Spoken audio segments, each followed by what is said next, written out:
25 रेंकआव APSC आनजाद उथ्रिना APS नि मासियाव ब्रान्डन दैमारि।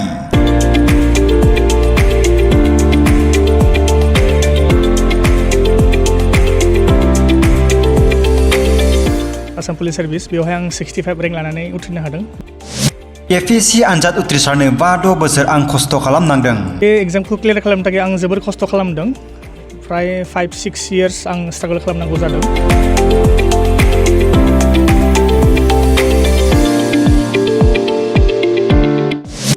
उदालगुरियाव APSC आनजादाव उथ्रिसार जानो हानाय ब्रान्डन दैमारिखौ बरायदों। थांनाय साननैसो सिगां आसाम सुबुं सिबिथाइ आय'गनि फोसावजानाय फिथाइयाव आसाम रायजोजों लोगोसे बिटिआर हालामनि उदालगुरि जिल्लानि सिङाव थानाय नोलोबारि ओनसोलनि मासकुथि गामिनि थागिबि बिफा रजनि कुमार दैमारि आरो बिमा फुलनि दैमारिनि फिसाज्ला ब्रान्डन दैमारि बिथाङा उथ्रिसार जानो हानायजों ओनसोलनि गोग्गानाय लाबोनायजों लोगोसे बर' हारिनि थुलुंगाखां जारिमिनारि खौरां सोरजिनो हानायखौ गोजोननाय मोननायजों नोलोबारि गुदि बर' थुनलाइ आफाद, नोलोबारि आइजो अनसाय आफाद, नोलोबारि बाजार कमिटि, नोलोबारि बियाब बाथौ गौथुम आरो जयेन्ट बाइबेल कलेज बे गासैबो आफादफोरखौ जथायै बरायनायखौ नुनो मोननाय जायो।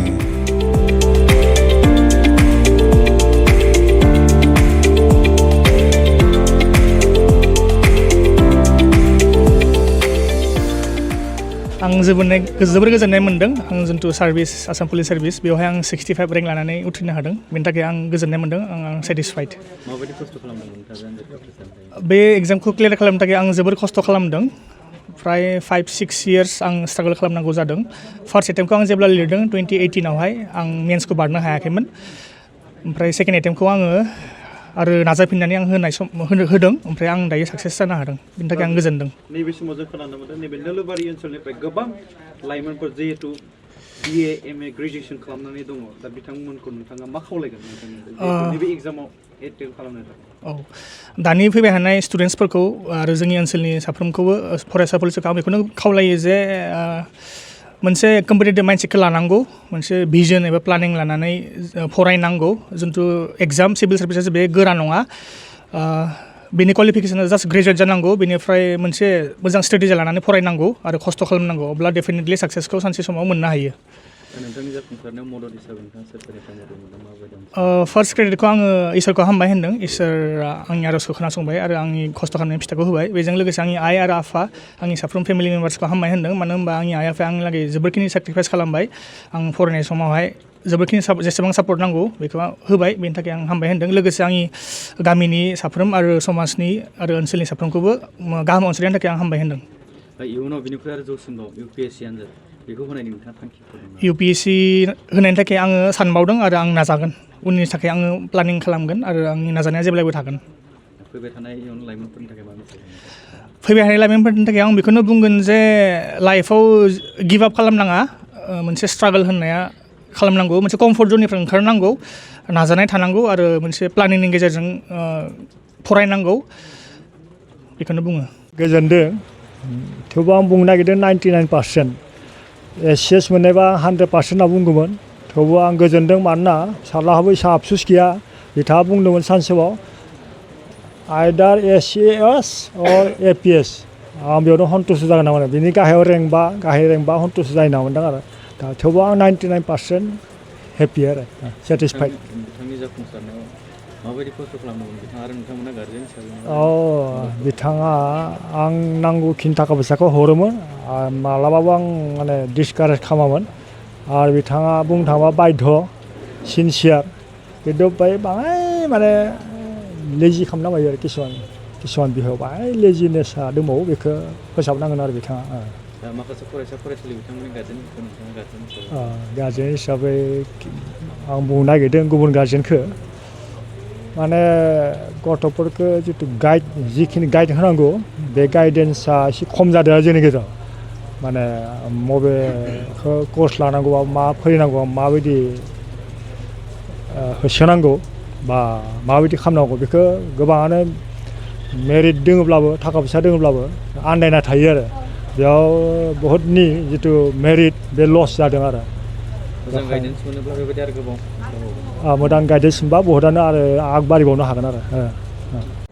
आं बे बेलायाव गिबि आं नैबेखौ बुंगोन जे जोंनि नोलोबारि हालाम जिहेथु बियो नोगोर सोहोरनिफ्राय जानगाराव थानाय मोनसे गामियारि ओनसोल आरो बे गामियारि ओनसोलनिफ्राय जों दिनै नोलोबारि हालामनि जानानै सासे APSC पास जानानै APS रेंकआव मोननो हानाय सासे जोङो उथ्रिसारनाय मोननो हाबाय दा बेखौ लानानै आं जोबोद गोग्गानाय मोनदों आरो लोगोसे आं बेखौबो बुंगोन जे आं बेनिख्रुइ बांसिन गावखौनो माने गोग्गानाय मोनसिनदों जे बिथांनि बिफा जिहेथु रजनि दैमारि बिथाङा जोंनि नोलोबारि गुदि बर' थुनलाइ आफादनिनो सासे गोख्रों मावथि आरो बिथाङा दानि सिगाङाव दाना होजानाय जिथु दरंनि हाथरखि सुजेन्द्रनाथ दैमारि ट्रास्ट बिनि मासिगिरिबो दा बिथांनि फिसालाया APSC पास जानानै उथ्रिसारनो हानायखौ आं जोबोद गोजोननाय मोनदों आरो बिथांनिसिम साबायखर बावनो सानदों लोगोसे आरो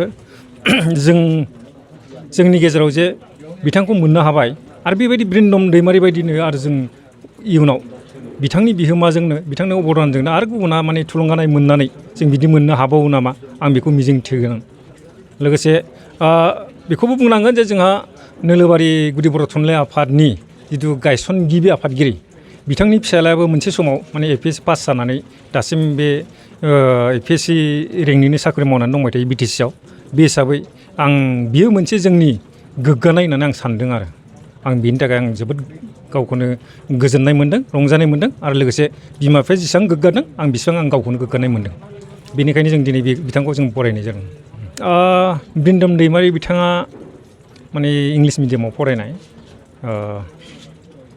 रौता सेक्रेटारियाव फरायदों बिथाङा बै समाव हयथ' बिथाङा हस्टेलफ्राव थायोमोन नामा जों बारा मोजां मिथिया अब्लाबो नाथाय जों थांनाय बोसोरनि जिहेतु बिथाङा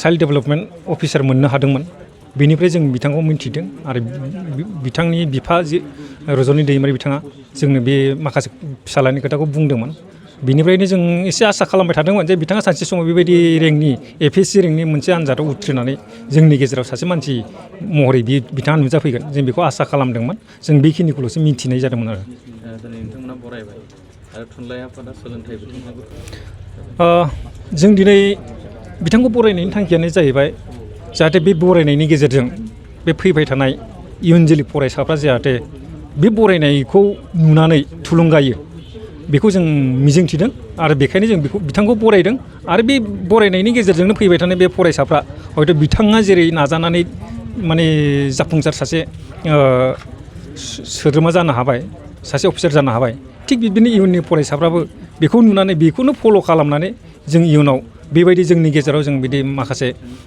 APSCनि आनजाद होनानै उथ्रिसारनानै बेबायदि अफिसार जों मोननो हागोन आं बेखौ मिजिंथिदों आरो